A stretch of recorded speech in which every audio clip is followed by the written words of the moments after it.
எப்பவுமே ரொம்ப பாதுகாப்பா அமைதியா இருக்கிறது எப்படி உங்களுக்கான அங்கீகாரத்தை அழிக்குதுன்னு இன்னைக்கு பார்க்கலாம் வாங்க. நீங்க பொறுமையா உங்க முறைக்காக காத்துட்டு இருப்பீங்க. ஆனா சத்தமா பேசுறவங்க அந்த கிரெடிட்டை ஈஸியா தட்டிட்டு போயிடுவாங்க இல்லையா? சமூகம் பணிவுன்னு சொல்றது பல நேரங்கள்ல வெறும் பயம்தான். அது ஒரு கண்ணியமான முகமூடியை மட்டும் தான் போட்டிருக்கு. இந்த போலியான பணிவு உங்க வெற்றிகள் பெருசா முக்கியம் இல்லன்னு உங்க மூளைக்கு சீக்கிரட்டா ட்ரைனிங் கொடுக்குது.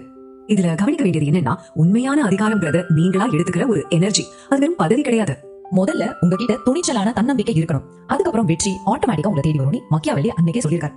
இப்போ நாம டெய்லி பண்ற சின்ன சின்ன விஷயங்கள் எப்படி நம்மள பலசாலியாவோ பலவீனமானவங்களாவோ காட்டுதுன்னு பார்க்கலாம்.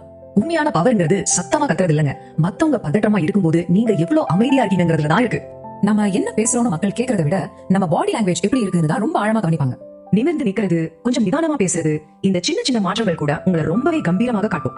தைரியமா நேருக்கு நேர் பார்த்து அந்த பதட்டமான சிரிப்பை நீங்க நிறுத்தும் போது மொத்த இடமும் உங்க கண்ட்ரோலுக்கு வரும். நிறைய பேசாதீங்க, வார்த்தைகளை குறைச்சிட்டாலே உங்களுக்கான உண்மையான மரியாதையும் மதிப்பும் கண்டிப்பா கூடும். நோ சொல்றதுக்கு தயங்காதீங்க. மத்தவங்க கிட்ட பெர்மிஷன் கேட்கறத முதல்ல நிறுத்துங்க.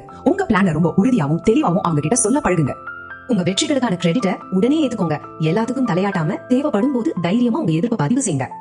எப்போ கேட்டாலும் அவைலபிளா இருக்காதீங்க. உங்க நேரத்தை நீங்க எவ்வளவு ரேர் ஆக்குறீங்களோ அது உங்களை தங்கமா மாத்தும். நோ சொல்றதால சிலரை நீங்க இழக்கலாம், ஆனா உங்க கூட நிக்கிறவங்க உங்க உண்மையான மதிப்பை முழுசா உணர்வாங்க.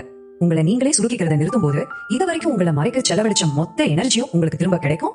அதிகாரத்தோட நடந்துக்க பெரிய பதவியெல்லாம் தேவையில்லைங்க. போலியா உங்களை சின்னவங்களை காட்டிக்கிறத நீங்க விட்டாலே போதும். அப்போ இந்த தேவையற்ற பழைய பழக்கங்களை விட்டுட்டு உங்களுக்கான இடத்தை ஆளுமையோட எடுத்துக்க நீங்க ரெடியா? ஆரம்பிக்கலாமா?